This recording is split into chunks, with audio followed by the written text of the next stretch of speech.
Hello guys, welcome back to another video. In today's video I'm going to be showing you how you can import your interactive broker statements into TraderVue so you can get more analysis on your trades. So quite simply, log into your interactive brokers account. You'll be logged into home view. All you need to do is go over to reports and tax documents. Go to trade log, and then you want to go, if you've never done it before and you need to do a custom date, you can do like month to day or custom date from when you started trading to now.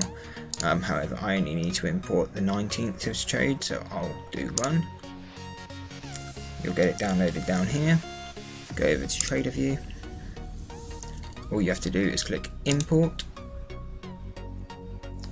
Select your broker. I already have it selected, so it will be like this.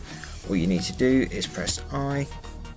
You'll go down to infinity, but you want to click interactive brokers, choose file, 19th, upload.